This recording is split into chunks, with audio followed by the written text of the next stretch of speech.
How's everyone doing? This is Mr. Nolan, and this is our first notes video of what I figure to be quite a few this year.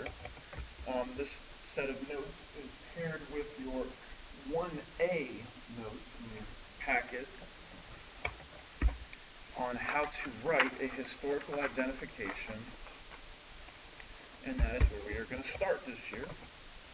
So, without further ado, here we go. First off, what is an identification? An identification is a single paragraph that briefly explains what a given topic or term is and why it's historically significant. Okay, so an example would be for Dr. Michael Bishop. Dr. Bishop was the principal of Patriot High School when it opened in 2011. He previously worked at Lee Davis High School near Richmond.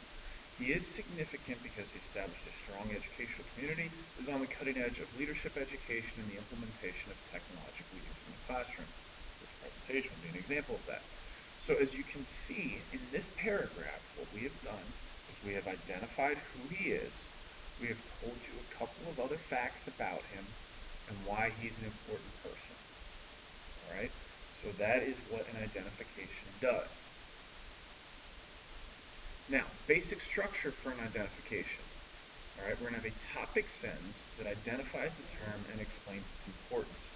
And I'm saying term in this case because it's not always going to be a person. You're not always going to be identifying who a person is. You might be talking about an event, a major battle, so like for 300 fans, Thermopylae. That particular battle could be an identification.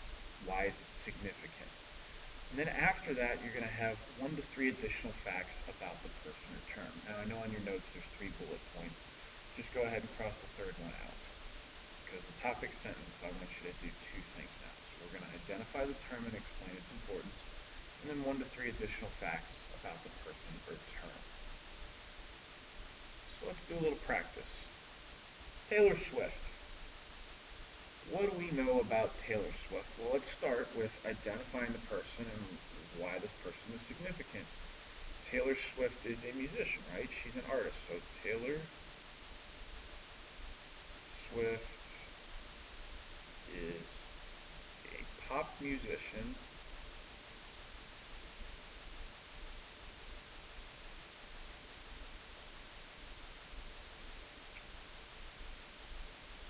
Alright, so that's who she is, that's why she's significant, or that's who she is.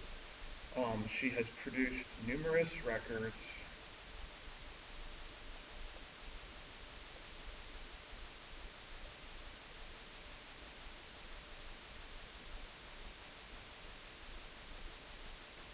Numerous number one hits, including, most recently, including Bad Blood. I don't know, you guys can figure out the rest. Period. Sorry, sometimes the handwriting recognition has a mind of its own. Taylor Swift's a pop musician. She's produced numerous number 1 hits, leave that there, including Bad Blood. That can go away. And then an additional fact might be she started out as a country singer. Because for those of you who have forgotten that, she just went pop a little bit ago. She started as a country artist.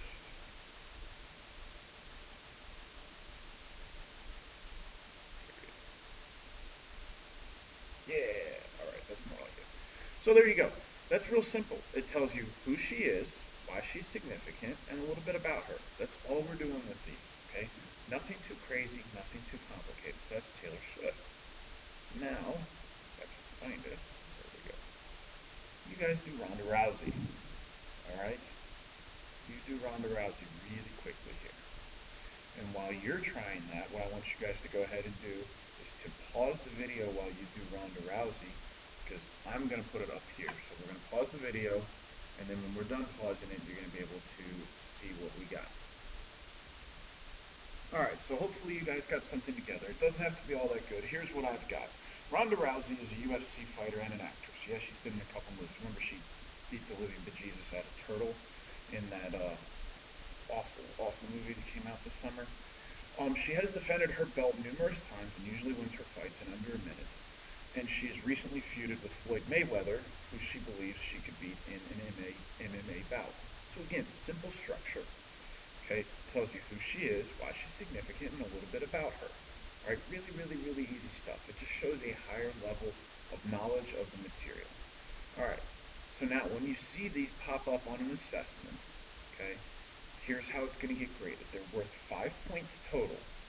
You're going to get 3 points for correctly identifying the person, term, whatever it is. So just knowing who it is, even one sentence, will get you 3 of the 5 points. Okay? You get one other point for knowing significance. So if you know in one sentence why something or what it is and why it's significant, you've gotten it done. Please don't ever leave these blank on assessments. And then having some additional facts and additional knowledge is 1 point. So let's flip back here.